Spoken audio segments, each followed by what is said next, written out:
Hello दोस्तों, कैसे हैं आप सभी। सुकून एफएम पर आपका हार्दिक स्वागत है। आज हम सुनेंगे अंडरकवर अमीरजादा कहानी का एपिसोड नंबर 15। दोस्तों, अगर आपको हमारी कहानी अच्छी लगती है तो वीडियो को लाइक, शेयर, कमेंट जरूर करें और अपने दोस्तों तक जरूर पहुंचाएं। एक प्यारा सा कमेंट करके बताएं कि कहानी कैसी लग रही है। चलिए शुरू करते हैं कहानी। अनिका के सामने अब दो चीजें थी। एक अपने पति नितेश की प्यार और भरोसा जो उस पर करती थी, दूसरी तरफ उसका पिता जिसे वो अपना आदर्श मानती थी। तभी नितेश ने अनिका को अपने सीने से लगा लिया। वो उसे सांत्वना देने का नाटक कर रहा था, लेकिन उसके होठों पर एक बहुत ही खौफनाक और शैतानी मुस्कान आ गई थी। नितेश ने फुसफुसा कर कहा, रो मत मेरी जान, मैं हूं ना तुम्हारे साथ। मैं सब सच सामने लाऊंगा। मैं तुम्हें कोई तकलीफ नहीं होने दूंगा। नितेश अग्रवाल का वो धीमा जहर, वो साइकोलॉजिकल इंतकाम अब शुरू हो चुका था। वो अनिका के ही दिमाग को उसके पिता के खिलाफ भड़काकर दीनानाथ मेहता की असूलों वाली दुनिया में आग लगाने वाला था। और इस आग में अब मेहता परिवार का कोई भी मेंबर सुरक्षित नहीं बचने वाला था। रात गहरी होती जा रही थी। अनिका खौफ और शक के साए में रोते रोते सो चुकी थी। नितेश जाग रहा था। उसकी आंखें छत को घूर रही थी। नितेश ने अपने दांत पीसकर खुद से कहा, 6 महीने। मेरे पास सिर्फ 6 महीने हैं दीनानाथ मेहता। इन 6 महीनों में मैं तेरा सच तेरी ही बेटी के सामने लाऊंगा। तू तड़पेगा, तुम भीख मांगेगा, और फिर मैं उस दिनेश आहूजा का भी वो गुरूर तोड़ूंगा कि वो मेरी ही शर्तों पर मेरे पैरों में गिरेगा। नितेश अग्रवाल का ये खेल अब अपनी सबसे खूनी मंजिल की तरफ बढ़ चला है। अंधेरे कमरे में नितेश की वो खौफनाक मुस्कान एक ऐसे तूफान की आहट दे रही थी जो इस पूरे मेहता हाउस की उस खौफनाक और शक से भरी रात के बाद अगली सुबह का सूरज नितेश अग्रवाल के लिए एक बहुत बड़ा और जिंदगी को पलट कर रख देने वाला तूफान लेकर आने वाला था। रात भर अनिका के दिमाग में अपने ही पिता दीनानाथ मेहता के खिलाफ जहर घोलने के बाद नितेश को लगा था कि उसने अपना सबसे बड़ा दांव चल दिया। लेकिन वो इस बात से पूरी तरह अनजान था कि तकदीर और अंडरवर्ल्ड के इस खूनी शतरंज में असली मोहरा दीनानाथ मेहता नहीं, बल्कि वो खुद था। सुबह के 10 बज रहे थे। नितेश दफ्तर जाने का बहाना करके अपने उसी खुफिया सेफ हाउस में बैठा हुआ था। उसका दिमाग अभी भी उसी उलझन में था कि दीनानाथ मेहता का सच आखिर क्या है। तभी सेफ हाउस का भारी लोहे का दरवाजा जोर से खुला। जुबैर अंदर दाखिल हुआ। लेकिन आज जुबैर की हालत रोज के जैसी नहीं थी। उसका चेहरा पसीने से भीगा हुआ था। उसकी आंखें लाल थी और वो बुरी तरह से हाँफ रहा था। उसके हाथ में एक छोटा सा लाल रंग का डिक्रिप्टेड हाई ड्राइव और कुछ बहुत ही पुरानी पीली पड़ चुकी फाइलें थी। नितेश ने अपनी कुर्सी से उठकर एक तीखी और सर्द आवाज में पूछा, क्या हुआ जुबैर? तुम इस तरह पागलों की तरह क्यों हाँफ रहा है?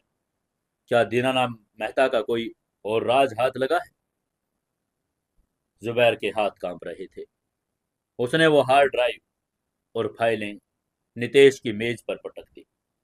वो वहीं जमीन पर घुटनों के बल बैठ गया और उसके मुंह से जो अल्फाज निकले, उसने नितेश अग्रवाल की पूरी दुनिया, उसके पूरे वजूद और उसकी नफरत को एक ही झटके में राख कर दिया।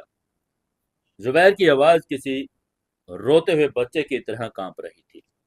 उसने एक कांप कर कहा, मालिक, मालिक, अनर्थ हो गया मालिक। हम सब गलत थे छोटे मालिक। हम पूरी तरह से गलत थे। माजी का कातिल दीनानाथ मेहता नहीं है। वो बूढ़ा गवर्नर तो पूरी तरह से बेगुनाह है मालिक। नितेश ने झटके से जुबैर का कॉलर पकड़ दिया। उसने उसे हवा में उठाकर कहा, क्या बकवास कर रहा है तू जुबैर? रामू काका ने खुद कहा था कि दीनानाथ मेहता ने उसे पैसे दिए। उसने दीनानाथ को मां के कमरे से निकलते देखा था। तभी जुबैर ने रोकर नितेश के हाथ को पकड़कर कहा, मालिक, रामू काका ने बेवकूफ बना दिया। उसे एक बहुत ही खौफनाक और शैतानी साजिश का मोहरा बनाया गया था। दीनानाथ मेहता उस वक्त एक ईमानदार आईएएस ऑफिसर थे, जो अंडरवर्ल्ड और कुछ भ्रष्ट बिजनेसमैन के खिलाफ एक बहुत बड़ी सीक्रेट इन्वेस्टिगेशन कर रहे थे। मांझी के असली कातिलों ने रामू काका को जो पैसा दिया था, वो दीनानाथ मेहता के फर्जी सिग्नेचर और उनके नाम से बनी एक फर्जी शेल कंपनी के जरिए दिया था, ताकि कल को अगर रामू काका भी पकड़ा जाए या जहर की बात सामने आ जाए तो सीधा सीधा वो ईमानदार अफसर दीनानाथ मेहता फंस जाए। ये एक तीर से दो शिकार करने की चाल थी मालिक। उसकी ये बात सुनकर नितेश का दिमाग सुन पड़ने लगा। उसकी पुकार जुबैर के कॉलर से ढीली पड़ गई। उसने हैरानी से पूछा, अगर दीनानाथ मेहता कातिल नहीं है तो मेरी मां को किसने मारा जुबैर? कौन है वो शैतान जिसने मेरी मां को तड़पा तड़पा कर मौत के घाट उतारा है? नितेश की आवाज अब खौफनाक दहाड़ में बदल चुकी थी। जुबैर ने कांपते हुए हाथों से मेज पर रखी उस पीली फाइल को खोला। उसमें स्विस बैंक के कुछ खुफिया ट्रांसफर्स की एक पुरानी केमिकल लैब की रिपोर्ट थी।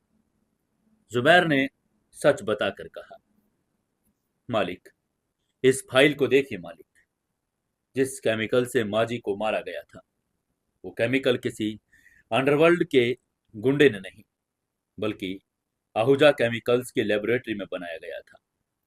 जिस स्विस बैंक के अकाउंट से वो पैसा मॉरिशस से होता हुआ रामू काका तक पहुंचा, वो अकाउंट के असली मालिक का नाम दिनेश आहूजा है। जुबैर ने वो खौफनाक सच उगल दिया। दिनेश आहूजा, वही दिनेश आहूजा जो अग्रवाल इंडस्ट्री का सबसे बड़ा पार्टनर था। वही दिनेश आहूजा जिसकी बेटी साक्षी ने नितेश की शादी की बात चल रही थी। नितेश पीछे लड़खड़ा गया, लेकिन जुबैर की बात अभी खत्म नहीं हुई थी। यह तो बस आधा सच था। तभी नितेश पागलों की तरह चीखने लगा। उसने चिल्ला कर कहा, दिनेश आहूजा मेरी मां को क्यों मारेगा? उसका मेरी मां से क्या लेना देना? तभी जुबैर फूट फूट कर रोने लगा। उसने अपने दोनों हाथ जोड़कर कहा, मालिक, मालिक, मुझे माफ कर दीजिएगा ये सच बोलने के लिए, लेकिन दिनेश आहूजा ने ये कत्ल अकेले नहीं किया था। माजी को मारने का असली मास्टरमाइंड, असली कातिल कोई और नहीं बल्कि बल्कि आपके अपने पिता राकेश अग्रवाल है। यह सुनते ही नितेश के कानों में एक भयानक सीटी बजी। उसके पैरों तले से जमीन खिसक गई और वो धड़ाम से जमीन पर गिर पड़ा। उसने सदमे में बड़बड़ा कर कहा, नहीं नहीं, ये झूठ है। हालांकि मैं राकेश अग्रवाल से नफरत करता हूं, लेकिन वो मेरी मां से नफरत नहीं कर सकता। नितेश जमीन पर अपने बाल नोचते हुए चीखने लगा। तभी जुबैर ने रोकर कहा, यही कड़वा सच है छोटे मालिक। 15 साल पहले माजी को बड़े साहब के सारे काले धंधे और अंडरवर्ल्ड के काम का पता चल गया था। माजी चाहती थी कि बड़े साहब ये सब छोड़ दे। राकेश अग्रवाल को अपना अंडरवर्ल्ड का एम्पायर, ऐशो आराम की जिंदगी माजी से ज्यादा पारी थी। उसने दिनेश आहूजा के साथ मिलकर साजिश रची। आहूजा ने जहर बनाया और राकेश अग्रवाल ने रामू काका को पैसे का लालच देकर वो जहर माजी की दवाइयों में मिलाया। उन्होंने माजी को रास्ते से हटा दिया ताकि पूरा अग्रवाल एम्पायर राकेश अग्रवाल के हाथों में आ जाए और वो आहूजा के साथ मिलकर अपनी काली दुनिया चला सके। ये खौफनाक सच सुनकर नितेश अग्रवाल के अंदर एक भयानक ज्वालामुखी फट पड़ा। उसकी वो मां जिसे वो भगवान की तरह पूजता था, उसे अपने ही बाप ने मार दिया, पैसों के लिए, ऐशो आराम के लिए। और जिस दीनानाथ मेहता की बेटी अनिका की जिंदगी वो नर्क बना रहा था, वो इंसान पूरी तरह से बेगुनाह था। नितेश के दिल दहला देने वाली एक उसके अंदर से चीख निकली, जो पूरे सेफ हाउस में गूंज गई। वो एक जंगली जानवर की तरह जमीन से उठा। उसने पास रखी कांच की मेज को अपनी लात से तोड़ दिया।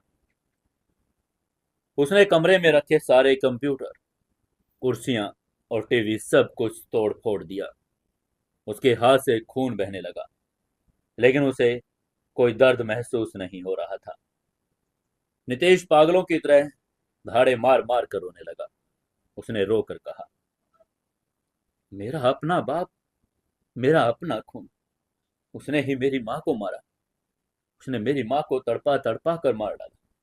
और दिनेश आहूजा, वो कुत्ता, कल मेरे सामने बैठकर अपने बेटे की शादी मुझसे तय कर रहा था, वो मेरी माँ का कातिल है। नितेश ने जमीन पर पड़ा अपना पिस्तौल उठाया और उसे लोड किया। उसकी आंखों में अब कोई इंसानियत नहीं बची थी, सिर्फ एक खूनी पागलपन था। उसने गुस्से से झुंझला कर कहा, मैं भी इसी वक्त उन दोनों के सिर में गोलियां उतार दूंगा। मैं उनके जिस्म के टुकड़े टुकड़े कर दूंगा। नितेश पिस्तौल लेकर दरवाजे की तरफ भागा। तभी जुबैर ने भागकर नितेश के पैर पकड़कर कहा, रुक जाइए छोटे मालिक, रुक जाइए, भगवान के लिए ऐसा मत कीजिए। आगे से नितेश ने जुबैर को लात मारकर हटाने की कोशिश करके कहा, छोड़ मुझे जुबैर, आज मुझे कोई नहीं रोक सकता, वो दोनों आज ही आज मरेंगे। तभी जुबैर ने गिड़गिड़ा कर कहा, अगर आप उन्हें मारेंगे तो आपकी माँ की ये पूरी कंपनी, ये पूरा एम्पायर तबाह हो जाएगा मालिक। दिनेश आहूजा की 5,000 करोड़ की इन्वेस्टमेंट है, और अगर वो मरा तो इंटरनेशनल मार्केट में कंपनी दिवालिया हो जाएगी। बड़े साहब के पास अंडरवर्ल्ड की पूरी फौज है। अगर आपने उन पर सीधे हमला किया तो इस शहर में खून की नदियां बह जाएंगी। और अनिका जी को वो लोग नहीं छोड़ेंगे। आप सीधे उन पर हमला नहीं कर सकते मालिक। यह सुनते ही नितेश के कदम रुक गए। अनिका और उसकी माँ की कंपनी। नितेश का हाँफता हुआ शरीर धीरे धीरे शांत होने लगा। उसकी आंखों में जो बेकाबू आग थी, वो अब एक बहुत ही सख्त, शातिर और गहरी साजिश में बदलने लगी। उसने अपनी पिस्तौल नीचे कर ली। नितेश ने बहुत ही खौफनाक और जहरीली हंसी हंस कर कहा, तू सही कह रहा है जुबैर, उन दोनों को एक ही पल में गोली मार देना तो बहुत आसान सजा है। उन्होंने मेरी माँ को स्लो पॉइजन देकर मारा था, तिल तिल कर तड़पाया था ना। अब मैं भी उनके साथ वही करूंगा। नितेश ने अपनी पिस्तौल मेज पर फेंक दी। उसने अपने खून से सने हाथों से अपने चेहरे को पोंछा।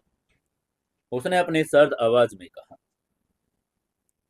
मैं उनसे सीधे दुश्मनी नहीं लूंगा जुबैर, मैं उन पर हमला नहीं करूंगा, मैं प्यार का रास्ता अपनाऊंगा। मैं अपने उस कातिल बाप के इतने करीब जाऊंगा, उसे इतना प्यार दूंगा कि मुझे अपना भगवान मानने लगेगा। मैं उस दिनेश आहूजा की वो आज्ञाकारी दामाद बनूंगा, जिस पर वो आंख बंद करके भरोसा करेगा। और जब जब वो दोनों मेरे प्यार और मेरे भरोसे के जाल में पूरी तरह फंस जाएंगे, तब मैं उनकी जड़ों में ऐसा तेजाब डालूंगा कि वो जिंदा सड़ेंगे। नितेश की आवाज में एक शैतानी गूंज थी। जुबैर अपने मालिक के इस खतरनाक और साइकोलॉजिकल रूप को देखकर अंदर तक कांप गया। उसे पता था कि नितेश अग्रवाल अब जो खेल खेलने वाला था, वो मौत से भी ज्यादा खौफनाक होने वाला था।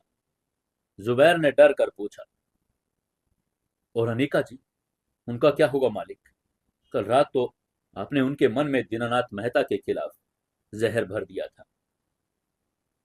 यह सवाल सुनते ही नितेश का दिल एक बार फिर से भारी हो गया।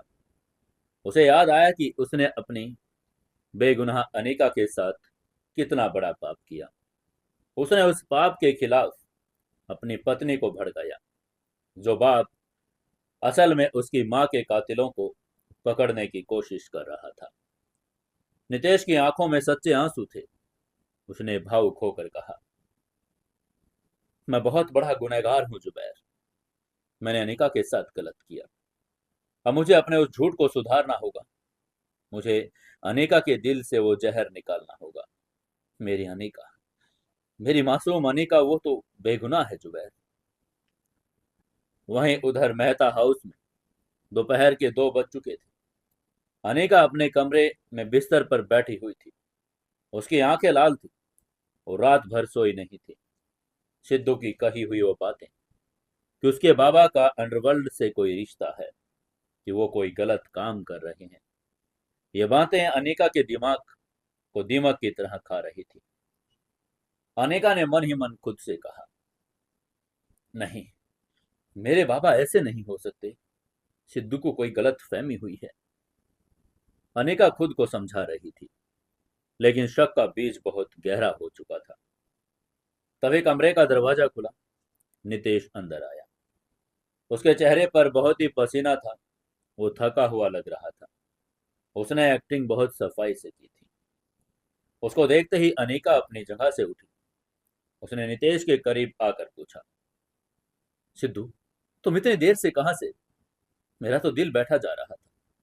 तुमने कल रात मुझे जो बताया बाबा के बारे में, उसके बारे में तो सोच सोच कर मेरी जान निकल रही है। नितेश ने आगे बढ़कर अनिका के दोनों हाथों को अपने हाथों में ले लिया। उसने बहुत ही गहरी सांस ली और अपनी आंखों में एक बहुत ही सच्ची, शर्मिंदगी भरी चमक लाकर अनिका के सामने घुटनों के बल बैठ गया। नितेश ने रोने की और शर्मिंदा होने की बेहतरीन एक्टिंग करके कहा, अनिका, मुझे माफ कर दो अनिका। मुझसे बहुत बड़ी गलती हो गई। मुझे बहुत बड़ी सजा दे दो। मैं बहुत बड़ा बेवकूफ हूं। आगे से अनिका ने घबराते हुए उसे उठाने की कोशिश करके कहा, क्या हुआ है सिद्धू? तुम घुटनों के बल क्यों बैठ गए हो? उठो ना। तभी नितेश ने अनिका के हाथ चूम कर कहा, नहीं अनिका, जब तक तुम मुझे माफ नहीं करोगी मैं नहीं उठूंगा। कल रात मैंने तुम्हें बाबा के बारे में जो भी बताया वो सब झूठ था अनिका। मतलब मैंने जो सुना था वो सच था, लेकिन मैंने उसे गलत तरीके से समझ लिया। उसकी यह बात सुनकर अनिका की जान में जान आ गई। उसने तुरंत रिएक्ट करके पूछा, क्या क्या मतलब? साफ साफ बताओ सिद्धू। तभी नितेश ने बहुत ही मासूमियत से अपनी नई बुनी हुई कहानी सुनानी शुरू करके कहा, अनिका, कल रात जब मैं बाबा की बातें सुनकर डरा हुआ था, तो आज मैं सुबह सीधा ऑफिस गया। मैंने चुपके से बाबा की फाइलें चेक की। अनिका, बाबा कोई अंडरवर्ल्ड के आदमी नहीं है, बल्कि वो तो अंडरवर्ल्ड के उन खूंखार लोगों को, माफियाओं को पकड़ने के लिए बहुत बड़ा और सीक्रेट सरकारी जाल बिछा रहे हैं। वो जो फोन पर बातें कर रहे थे, वो किसी गुंडे से नहीं, बल्कि सीबीआई के बड़े अफसरों से बात कर रहे थे। बाबा तो एक बहुत बड़े हीरो हैं अनिका।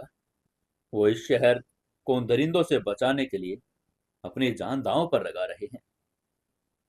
ये सुनते ही अनिका की आंखों से खुशी और राहत के आंसू छलक पड़े। उसके सीने से एक बहुत बड़ा बोझ उतर गया।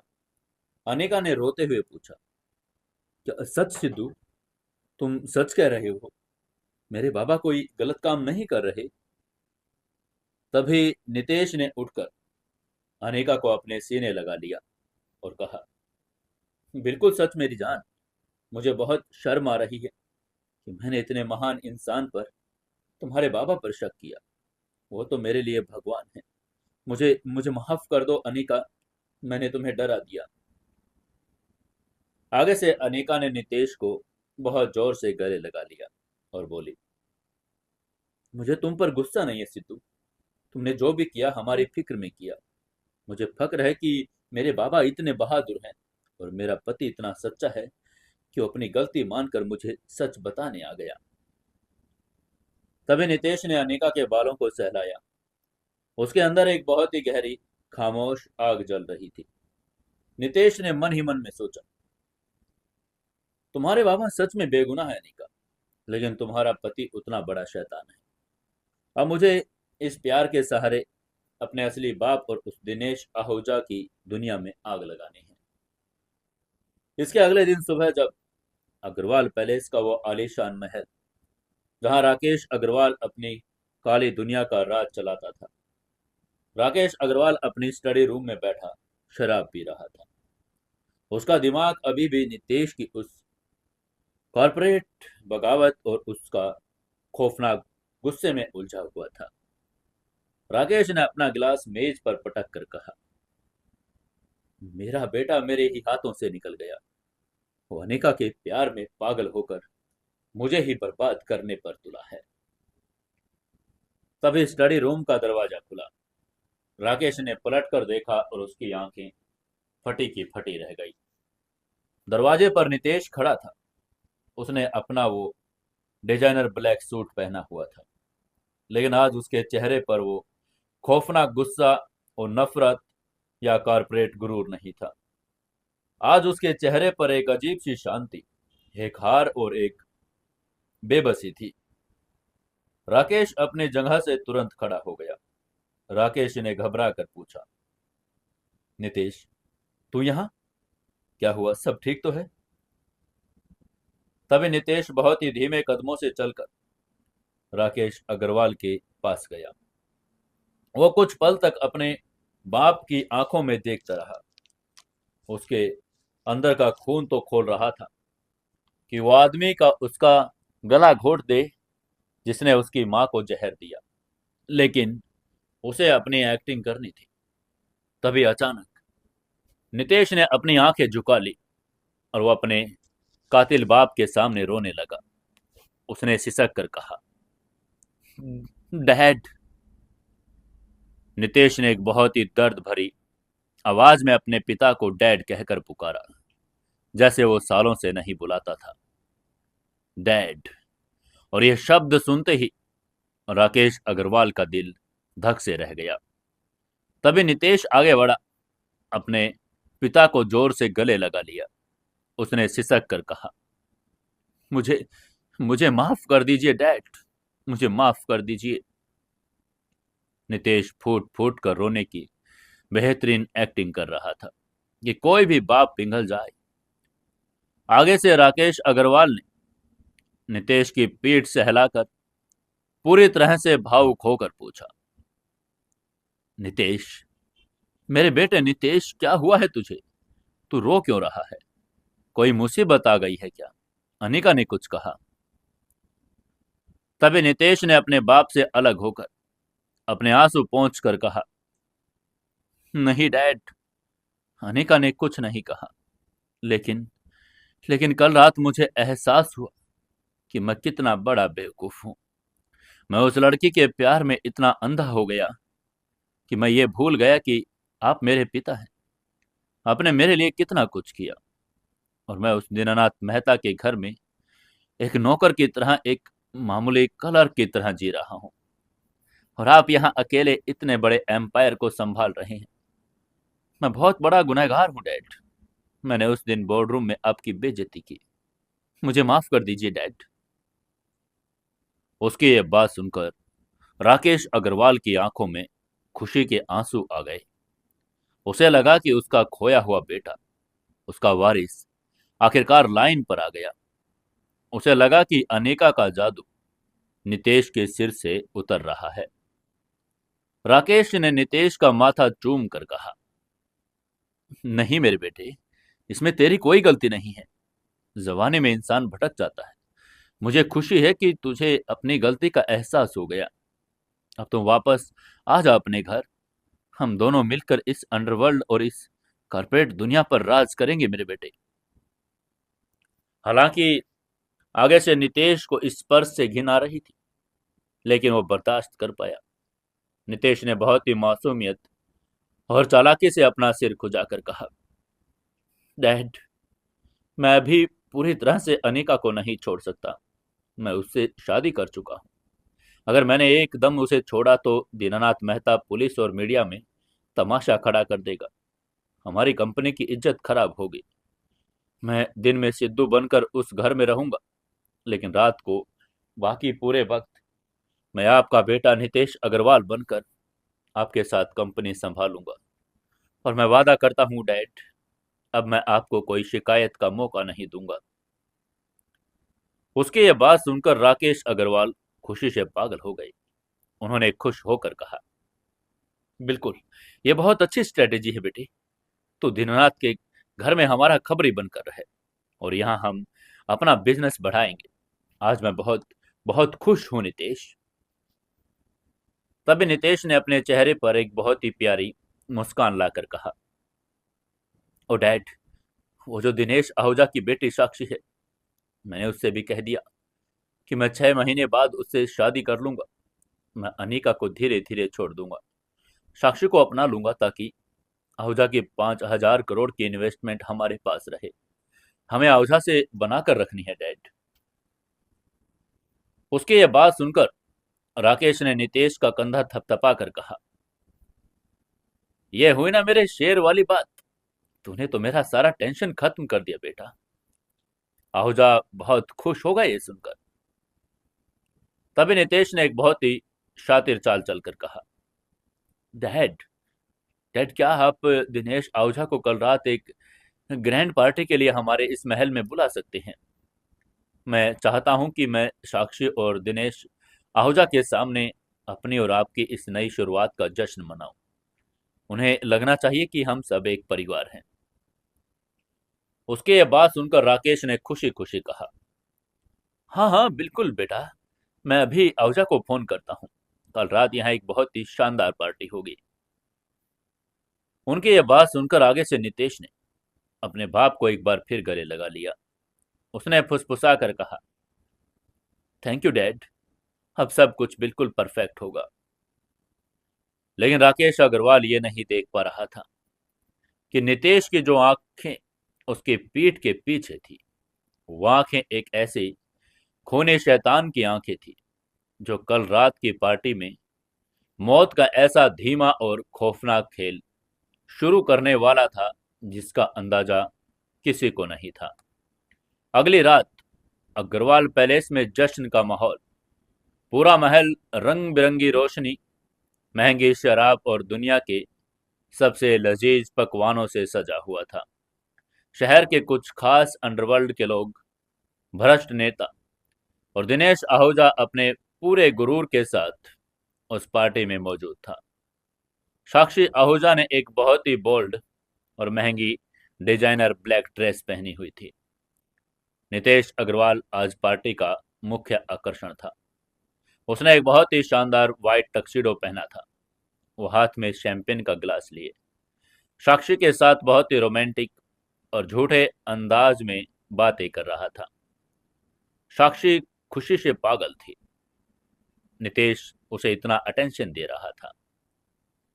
दिनेश आहूजा और राकेश अग्रवाल सोफे पर बैठे शराब पी रहे थे। तभी दिनेश आहूजा ने हंसकर कहा, राकेश माय फ्रेंड, मुझे यकीन नहीं हो रहा कि तुम्हारा ये खूंखार बेटा कितना समझदार हो गया है। देख कैसे मेरी साक्षी के साथ हंस रहा है। अगले 6 महीने में जब इन दोनों की शादी होगी तो हमारी ताकत दुनिया में सबसे बड़ी होगी। आगे से राकेश ने भी घमंड से कहा, हाँ दिनेश, आखिरकार उसने समझ लिया कि दौलत और ताकत ही सबसे बड़ी चीज होती है। तभी नितेश ने दूर से उन दोनों को देखा। उसने साक्षी से बहुत ही प्यार से एक्सक्यूज किया। नितेश ने साक्षी की आंखों में देखकर कहा, मैं अभी आया डार्लिंग, डैड से कुछ बात करनी है। साक्षी ने उसे फ्लाइंग किस करके कहा, जल्दी आना नीटी। तभी नितेश बहुत ही इत्मीनान से चलकर राकेश अग्रवाल और दिनेश आहूजा के पास पहुंचा। नितेश ने अपने हाथ में पकड़े शैंपेन के गिलास को ऊपर उठाकर कहा, डैड, मिस्टर आहूजा, आप दोनों यहाँ अकेले क्यों बैठे हैं? आप तो जश्न की रात हैं। आगे से दिनेश आहूजा ने बहुत ही प्यार से कहा, आओ नितेश बैठो। हम तो बस तुम्हारे और साक्षी के ब्राइट फ्यूचर की बातें कर रहे हैं। उनकी ये बात सुनकर नितेश उनके बिल्कुल सामने वाली कुर्सी पर बैठ गया। उसके चेहरे पर एक बहुत ही चार्मिंग लेकिन गहराई में एक बहुत ही शैतानी मुस्कान लाकर उसने कहा, ब्राइट फ्यूचर तो हमारा ही होगा मिस्टर आहूजा, लेकिन मुझे मुझे एक बात समझ नहीं आती। उसकी यह बात सुनकर आहूजा ने तुरंत पूछा, क्या बात बेटा? तभी नितेश ने अपनी आंखों में बहुत ही शातिर चमक लाकर अपना पहला साइकोलॉजिकल तीर छोड़कर कहा, डैड और मिस्टर आहूजा, आप दोनों पिछले 20 सालों से बिजनेस पार्टनर हैं। आप दोनों ने साथ मिलकर इस पूरे एम्पायर को खड़ा किया। लेकिन डैड हमेशा कहते हैं कि इस पूरी कंपनी की असली नींव और इसकी असली मालिक मेरी मां नंदिनी अग्रवाल थी। नितेश के मुंह से अचानक नंदिनी अग्रवाल का नाम सुनते ही राकेश और दिनेश आहूजा के हाथों में पकड़े हुए शराब के गिलास एक पल के लिए जम गए। दोनों के चेहरे की हवाइयां उड़ गई। नितेश ने उनकी इस घबराहट को बहुत ही मजे से नोट किया, लेकिन अपनी एक्टिंग जारी रखी। नितेश ने बहुत ही उदास, भावुक होने का नाटक करके कहा, मुझे अक्सर सोचकर बहुत अफसोस होता है कि मेरी माँ एक बहुत अजीब सी बीमारी से मर गई। डॉक्टर्स भी नहीं समझ पाए कि उन्हें कौन सा कैंसर था। कभी कभी तो मुझे लगता है शायद कोई बहुत ही पावरफुल और चालाक इंसान था जिसने उन्हें रास्ते से हटाया था। क्या आप दोनों को कभी कोई शक नहीं हुआ? आखिर आप दोनों तो उनके सबसे करीब थे। नितेश का ये सीधा और नुकीला सवाल सुनकर राकेश अग्रवाल के माथे से पसीना टपकने लगा। दिनेश आहूजा ने हड़बड़ाहट में अपना गिलास मेज पर रख दिया। तभी राकेश अग्रवाल ने कांपती हुई आवाज में कहा, अरे अरे नहीं नितेश, ये तुम क्या सोच रहे हो? तेरी माँ को कोई बीमारी ही थी, वो कुदरत का फैसला था, उसमें किसी का कोई हाथ नहीं था। तो आज इस क्षण के माहौल में पुरानी और मनहूस बातें क्यों कर रहा है? वहीं दिनेश आहूजा ने खुद को संभाल कर बनावटी हंसी हंस कर कहा, हाँ माय बॉय, पुरानी बातों में कुछ नहीं रखा। अब फ्यूचर की तरफ देखो। तुम्हारी माँ जहां भी होंगी, तुम्हें हमारे साथ इस मुकाम पर देखकर बहुत खुश होंगी। नितेश ने अपनी शैंपेन की एक बहुत ही लंबी और सुकून भरी चुस्की ली। उसने उन दोनों कातिलों की आंखों में वो खौफ देख लिया था जो देखना चाहता था। नितेश ने मुस्कुरा कर कहा, you are right mister Ahuja, पुरानी बातों को गड़े मुर्दों की तरह दफन ही रहने देना चाहिए। मैं तो बस ऐसे ही इमोशनल हो गया था। ये कहते हुए नितेश अपनी कुर्सी से उठा। उसने खड़े होकर कहा, आप लोग एंजॉय कीजिए, मैं साक्षी के पास जाता हूँ। नितेश वहां से मुड़ गया, लेकिन जैसे ही वो उन दोनों की नजरों से दूर हुआ, उसके चेहरे पर एक ऐसा खौफनाक और पिशाच जैसा अट्टहास उभर आया जो उस पूरे महल को डराने के लिए काफी था। नितेश ने अपने मन में फुसफुसा कर कहा, डर गए ना कातिलों, ये तो बस एक छोटी सी शुरुआत थी। मैंने तुम्हारे दिमाग में वो खौफ का बीज बो दिया है। अब तुम दोनों एक दूसरे पर शक करोगे, मैं तुम्हारी रातों की नींद हराम कर दूंगा। मैं तुम्हें सीधा नहीं मारूंगा, मैं तुम्हें ऐसा तड़पाऊंगा कि तुम दोनों एक दूसरे का खून पीने पर मजबूर हो जाओगे। उस रात की पार्टी खत्म होने के बाद नितेश वापस मेहता हाउस लौटा। रात के 2 बज रहे थे। वो अपने पुराने और सीलन भरे कमरे में आया, जहां अनीका उसका इंतजार करके सो चुकी थी। नितेश ने अपने महंगे कपड़े और सादी शर्ट पहन ली और धीरे से चारपाई पर अनीका के पास जाकर लेट गया। अनीका ने नींद में ही नितेश को अपनी बाहों में भर लिया। अनीका ने नींद में ही फुसफुसा कर कहा, आ गए सिद्धू। आगे से नितेश ने अनीका के माथे को चूमकर बहुत ही प्यार से कहा, हाँ मेरी जान, तुम्हारा सिद्धू आ गया। उस रात नितेश को बहुत अच्छी नींद आई, क्योंकि अब उसका दिमाग शांत था। उसे पता था कि उसकी मंजिल क्या है और उसका रास्ता क्या है। उसने अपनी माँ के कातिलों को अपने प्यार और धोखे के जाल में फंसा लिया था। अब दिन में वो अनिका का मासूम पति सिद्धू बनकर दीनानाथ मेहता के घर की खुशियां संभाल रहा था, और रात में नितेश अग्रवाल बनकर अपने बाप और दिनेश आहूजा की जिंदगी में जहर घोल रहा था। ये दोहरी जिंदगी का खेल अब अपने सबसे खतरनाक, सबसे खूनी और सबसे रोमांचक मोड़ पर आ चुका था, और इस खेल का असली मास्टरमाइंड सिर्फ और सिर्फ एक ही इंसान था, नितेश अग्रवाल। अगली रात का तीसरा पहर था। सेफ हाउस के उस विशाल और अंधेरे कमरे में सिर्फ एक लेदर की कुर्सी पर बैठे नितेश के हाथ की सुलगती हुई महंगी शिकार की लाल रोशनी चमक रही थी। कमरे में खामोशी इतनी गहरी थी कि सिगार के जलने की आवाज भी साफ सुनाई दे सकती थी। नितेश की आंखें सामने टंगी एक बड़ी सी स्क्रीन पर गई। उस स्क्रीन पर दो तस्वीरें थी, एक उसके सगे बाप राकेश अग्रवाल की और दूसरी उस दिनेश आहूजा की, जो उसके बचपन के दोस्त साक्षी के पिता का था। इन दोनों तस्वीरों के बीच में नितेश की मां नंदनी अग्रवाल की एक बहुत ही प्यारी मुस्कुराती हुई तस्वीर लगी थी। नितेश ने बहुत ही सर्द और खुरदरी आवाज में खुद से बात करके कहा, तुम दोनों ने मेरी मां को मारा। एक ही झटके में गोली मार देना या किसी तलवार से गर्दन काट देना, यह बहुत ही रहम दिली वाली सजा होगी। तुम लोगों ने मेरी मां को एक दिन में नहीं मारा था। तुमने उन्हें स्लो पॉइजन दिया, तुमने उन्हें हफ्तों तक बिस्तर पर तड़पाया।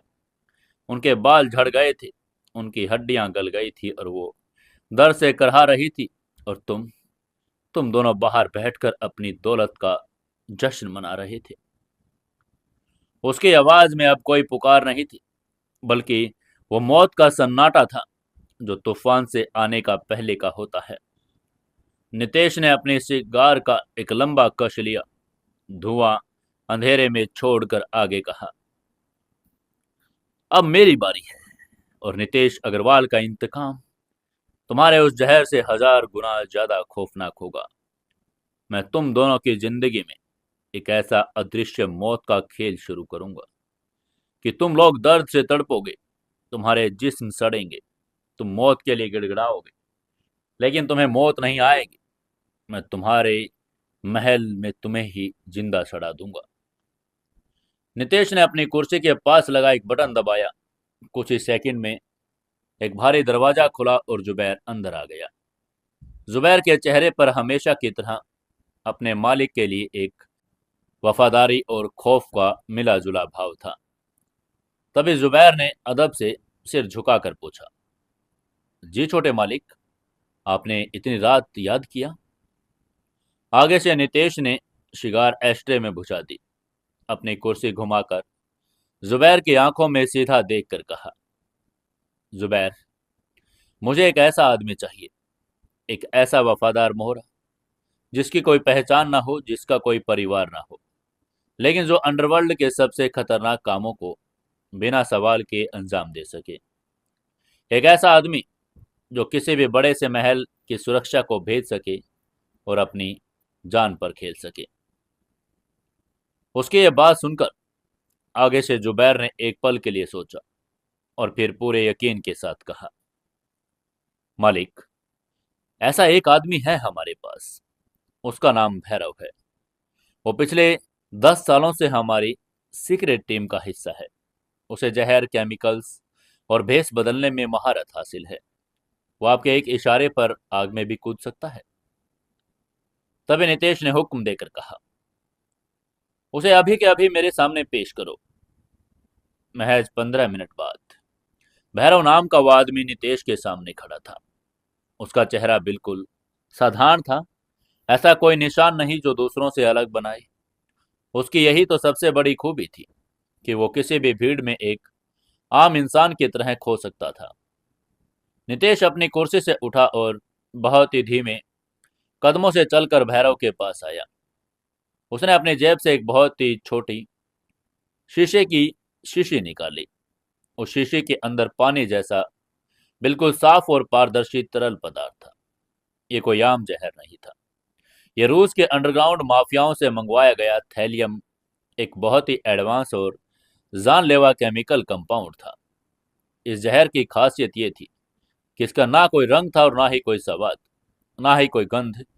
सबसे खौफनाक बात ये, शरीर में जाकर ये तुरंत असर नहीं करता। ये धीरे धीरे नर्वस सिस्टम को तबाह करता। इंसान के बाल उड़ने लगते, उसकी मांसपेशियां गलने लगती और आखिरकार वो एक जिंदा लाश बन जाता। उसे मेडिकल टेस्ट में पकड़ना भी लगभग नामुमकिन था। नितेश ने वो शीशी भैरव की आंखों के सामने कर दी और बहुत ही शैतानी और गहरी आवाज में कहा, भैरव, दिनेश आहूजा के घर में कुल कितने नौकर हैं? आगे से भैरव ने पूरी जानकारी देकर कहा, मालिक, आहूजा के घर में कुल 25 नौकर हैं। उसका एक पर्सनल शेफ और एक खास बारटेंडर है जो उसकी शराब और खाने का ध्यान रखता है। उसके यह बात सुनकर नितेश के होठों पर एक बहुत ही जहरीली मुस्कान आ गई।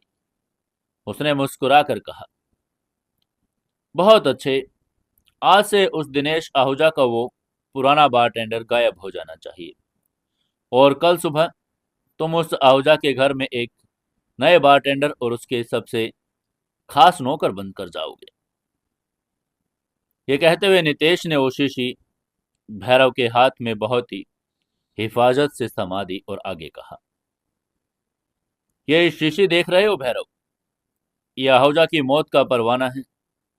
तुम्हें बस इतना करना है, हर रोज, सिर्फ हर रोज रात को जब दिनेश आहूजा अपनी सबसे महंगी सकोच पीता है तो उसके गिलास में इस शीशी की सिर्फ 2 बूंदें मिलानी है, ना 2 से कम ना 2 से ज्यादा। मैं उसे एकदम से नहीं मारना चाहता। मैं चाहता हूं कि ये केमिकल उसके खून में बहुत ही धीरे धीरे उतरे। मैं चाहता हूं कि जब 6 महीने बाद वो अपनी बेटे की शादी मेरे साथ करने का सपना देख रहा हो, तब ये उसका शरीर अंदर से पूरा खोखला हो चुका हो। क्या तुम ये काम बिना किसी शक के कर सकते हो? नितेश की आंखें एक खूंखार दरिंदे की तरह चमक रही थी। उसकी ये बात सुनकर आगे से भैरव ने बहुत ही खौफनाक मुस्कान के साथ अपना सिर झुकाकर कहा, छोटे मालिक, आप बेफिक्र रहिए। वो दिनेश आहूजा अपने हाथों से मौत का जाम पिएगा। उसे पता भी नहीं चलेगा कि उसकी सांसें रोज कम हो रही है। ये काम आज रात से ही शुरू हो जाएगा। तभी नितेश ने आखिरी चेतावनी देकर कहा, जाओ और याद रहे, अगर आहूजा को जरा भी शक हुआ तो मैं तुम्हें उसी जहर में डुबो कर मार दूंगा। उसके यह बात सुनकर थे भैरव वहां से चला गया। नितेश का पहला जाल बीत चुका था। दिनेश आहूजा की उल्टी गिनती शुरू हो चुकी थी। अब बारी थी उसके खुद अपने बाप राकेश अग्रवाल की। नितेश ने स्क्रीन पर अपने बाप की तस्वीर को घूर कर कहा, राकेश अग्रवाल, मैं तुम्हें जहर से नहीं मारूंगा। तुम्हें मैं उस ताकत और उस दौलत के नशे से मारूंगा जिसके लिए तुमने मेरी माँ का खून किया। मैं तुम्हारे इतने करीब आऊंगा, तुम्हारा इतना वफादार बेटा बनूंगा कि तुम मुझ पर आंख बंद करके भरोसा करोगे। और फिर जब तुम अपने गुरूर के सबसे ऊंचे शिखर पर होगे, तब मैं तुम्हारी दुनिया की नींव में ऐसा बम लगाऊंगा कि तुम्हारा पूरा साम्राज्य पल भर में खाक हो जाएगा। नितेश ने अपने दिमाग में एक बहुत ही साइकोपैथिक सुलझी हुई रणनीति तैयार कर ली। वो दिन में अनिका का मासूम पति सिद्धू बनता, रात में राकेश अग्रवाल का सबसे वफादार वारिस बनकर कंपनी और अंडरवर्ल्ड के सारे राज अपने हाथों में लेगा। ये रात बहुत ही खामोशी से बीत गई। अगले दिन की शाम को दिनेश आहूजा को शानदार और महलों जैसा घर। दिनेश आहूजा अपने आलीशान ड्राइंग रूम में बैठा था। वो बहुत ही खुश थे। उसकी बेटी साक्षी नितेश अग्रवाल से शादी करने वाली थी। उसका बिजनेस आसमान छू रहा था। आहूजा ने अपनी भारी आवाज में चिल्लाकर पूछा, ये नया बारटेंडर कहाँ है? और कुछ ही सेकंड में भैरव जो अब रघु नाम के एक बहुत ही आज्ञाकारी सभ्य नौकर के भेष में था। वो एक चांदी की ट्रे लेकर आया। ट्रे में एक बहुत ही महंगी क्रिस्टल की बोतल, बर्फ और एक गिलास रखा था। भैरव ने बहुत ही झुककर अदब से कहा, जी हुजूर, मैं आ गया। तभी आहूजा ने अपने सिगार जलाकर हुक्म देकर कहा, लाओ मेरी स्कॉच बनाओ, और हाँ, बर्फ सिर्फ 2 टुकड़े होने चाहिए। भैरव ने बहुत ही सफाई से मेज पर गिलास रखा। उसने बर्फ के 2 टुकड़े डाले, और जब वो स्कॉच की बोतल से शराब डाल रहा था तो उसके पीठ आहूजा की तरफ थी। आहूजा फोन पर किसी से बात करने में व्यस्त था। भैरव के हाथ की सफाई गजब की थी। उसने अपने कोट के आस्तीन में छुपी छोटी शीशी को अपने 2 उंगलियों के बीच फंसाया। बोतल से शराब गिरते ही उसने बड़ी फुर्ती, बिना किसी आवाज के उस पारदर्शी जहर की ठीक 2 बूंद उस महंगी स्कॉच में मिला दी। जहर शराब में ऐसे घुल गया जैसे कोई उसका वजूद ही ना हो। न रंग बदला, ना कोई बुलबुला उठा। भैरव ने मौत का जाम दिनेश आहूजा के सामने रखकर कहा, लीजिए साहब। आगे से दिनेश आहूजा ने हंसकर वो गिलास उठाया। उसने उस शराब को अपनी आंखों के सामने किया। उसकी महक ली और एक ही घूंट में आधा गिलास हलक के नीचे उतर गया। भैरव वहीं खड़ा रहा। उसके चेहरे पर एक बहुत ही शैतानी और संतुष्ट मुस्कान थी। आहूजा को बिल्कुल एहसास नहीं हुआ। शराब के साथ साथ उसने अपनी मौत को भी गले के नीचे उतार लिया। नितेश अग्रवाल का पहला तीर निशाने पर लग चुका था। आहूजा के शरीर में वो केमिकल अपना काम शुरू करने वाला था। इसी समय इधर मेहता हाउस में रात का वक्त था। नितेश ऑफिस से वापस घर लौट आया था। वह अपने सीधे साधे अवतार में था। जैसे वो घर में दाखिल हुआ, अनिका बहुत ही खुशी से उसके पास आई। अनिका ने नितेश को गले लगा लिया और कहा, सिद्धू, तुम कहाँ थे? मैं कब से तुम्हारा इंतजार कर रही हूँ। वहीं नितेश ने अपने चेहरे पर वो मासूमियत का नकाब चढ़ा लिया। उसने अनिका को अपनी बाहों में भर लिया। नितेश ने अनिका के माथे को चूम कर कहा, हाँ मेरी जान, मैं आ गया। आज ऑफिस में बहुत काम था। दिनरात सर के साथ बहुत ही फाइलें निपटानी थी। तभी अनिका ने नितेश का हाथ पकड़ा, उसे सोफे पर बैठाया और कहा, तुम बहुत थक गए होगे। मैंने तुम्हारे लिए खाना तैयार रखा है। लेकिन सिद्धू, अनिका की आवाज थोड़ी सी उदास हो गई। तभी नितेश ने फिक्र से पूछा, क्या होना, क्या तुम उदास क्यों हो गई? आगे से अनिका ने अपनी कत्थई आंखों से नितेश को देखा और कहा, सिद्धू, कल से तुम बहुत खोए खोए लग रहे हो। मुझे ऐसा महसूस हो रहा है कि तुम्हारे दिल में कोई बहुत बड़ा बोझ है। तुम मुझसे कुछ छुपा तो नहीं रहे ना? उसकी यह बात सुनकर नितेश की धड़कन एक पल के लिए रुक गई। अनिका का प्यार इतना सच्चा था कि वो नितेश की आंखों में छुपे उस दर्द और इंतकाम के तूफान को महसूस कर रही थी। हालांकि वो उसकी असलियत नहीं जानती थी। नितेश ने तुरंत अपने आप को संभाला। उसने अनिका के दोनों हाथ अपने हाथों में लिए और एक बहुत ही भावुक एक्टिंग करके कहा, तुम सच में मेरी रूह तक पढ़ लेती हो अनिका। मैं तुमसे कुछ छुपा नहीं रहा हूं, बस। ये कहकर नितेश ने अपनी आंखों में आंसू भर लिए। उसने भावुक होकर कहा, बस कल से मुझे अपनी माँ की बहुत याद आ रही है। मेरी माँ इस दुनिया में नहीं है, और जब मैं तुम्हें और तुम्हारे परिवार को इतना खुश देखता हूँ तो मुझे लगता है कि काश मेरी माँ भी आज मेरे साथ होती। काश मैं वो मेरी इस खूबसूरत पत्नी को देख पाती। उनका साया मेरे सिर से बचपन से ही उठ गया था अनिका। नितेश झूठ नहीं बोल रहा था। उसका दर्द बिल्कुल सच्चा था। बस उसकी कहानी का किरदार झूठा था। वहीं उसकी यह बात सुनकर अनिका के आंसू छलक आए। उसने नितेश को बहुत ही कसकर अपने सीने से लगा लिया। अनिका ने रोकर कहा, मुझे मुझे माफ कर दो सिद्धू। मैंने तुम्हारी माँ की याद दिला दी। मैं जानती हूँ कि माँ के बिना जिंदगी कितनी अधूरी होती है। लेकिन तुम अकेले नहीं हो सिद्धू, मैं हूं ना तुम्हारे साथ। और माँ भी तो है तुम्हारी माँ जैसी। नितेश ने अपनी आंखें बंद कर ली। अनिका की यह मासूमियत और उसका ये सच्चा प्यार नितेश को अंदर से ही अंदर काट रहा था। उसने मन ही मन में सोचा, अनिका, तुम नहीं जानती कि तुम्हारी ये मोहब्बत मुझे और भी ज्यादा पागल बना रही है। मैं तुम्हें खोना नहीं चाहता, लेकिन मैं अपनी माँ के कातिलों को छोड़ भी नहीं सकता। ये सोचते हुए नितेश ने अनिका के बालों को सहलाकर कहा, अनिका, क्या कल सुबह तुम मुझे इजाजत दोगी? मैं कल सुबह अपनी माँ की समाधि पर जाना चाहता हूँ। मैं उनके साथ कुछ वक्त अकेले बिताना चाहता हूँ। उन्हें बताना चाहता हूँ कि मैंने दुनिया की सबसे अच्छी लड़की से शादी की है। उसकी यह बात सुनकर आगे से अनिका ने तुरंत हाँ में सिर हिला दिया और कहा, बिल्कुल सिद्धू, तुम्हें मुझसे इजाजत मांगने की जरूरत नहीं है। तुम कल सुबह आराम से जाना।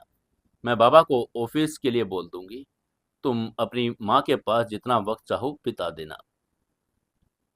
उसकी यह बात सुनकर आगे से नितेश ने बहुत ही प्यार से कहा, थैंक यू अनिका। इसके बाद अगली सुबह मनाली के उन खूबसूरत वादियों में एक अजीब सा धुंध और कोहरा छाया हुआ था। मौसम में बहुत ठंडक थी। नितेश मेहता हाउस से निकला। उसने अपनी कार ली और शहर से दूर उस शांत खुफिया पहाड़ी इलाके की तरफ निकल पड़ा, जहां उसकी माँ की सफेद संगमरमर की समाधि बनी थी। ये वो जगह थी जहां नितेश अग्रवाल का कोई खौफ, कोई अंडरवर्ल्ड, कोई नकाब नहीं चलता था। यहाँ वो सिर्फ बेटा था, एक ऐसा बेटा जिसकी दुनिया अपनी माँ के बिना पूरी तरह से टूट चुकी थी। समाधि के पास पहुंचते ही नितेश कार से उतरा। उसने आज कोई महंगा सूट नहीं पहना था, बल्कि एक बहुत ही सादा सा काला कोट और पैंट पहनी हुई थी। चारों तरफ सिर्फ सन्नाटा था। देवदार के बड़े बड़े पेड़ों से छनकर आती हुई हवा का एक बहुत ही दर्दनाक और मीठी सी धुन पैदा कर रही थी।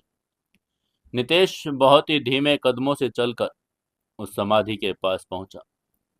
सफेद संगमरमर की वो समाधि उस कोहरे में बड़ी पवित्र लग रही थी। नितेश ने अपने हाथ में सफेद गुलाब के फूल लिए थे। वो अपने घुटनों के बल जमीन पर बैठ गया। उसने अपने हाथों से समाधि के पत्थर पर गिरी हुई कुछ सूखी पत्तियों को बहुत ही प्यार से साफ किया। उसने वो सफेद गुलाब समाधि के पास रख दिए। नितेश का हाथ उस ठंडे पत्थर पर टिक गया। उसने अपना सिर भी उसे पत्थर पर रख दिया और अपनी आंखें बंद कर ली। नितेश के मुंह से जो पहला लफ्ज निकला, उसमें दुनिया भर का दर्द, पीड़ा और एक बेबसी छुपी थी। उसने दर्द भरी आवाज में कहा, माँ, मैं आ गया माँ, तुम्हारा नितेश आ गया। तभी अचानक हवा का एक तेज झोंका आया। नितेश को हमेशा की तरह महसूस हुआ कि उसकी माँ की परछाई उसके बिल्कुल पास आकर बैठ गई।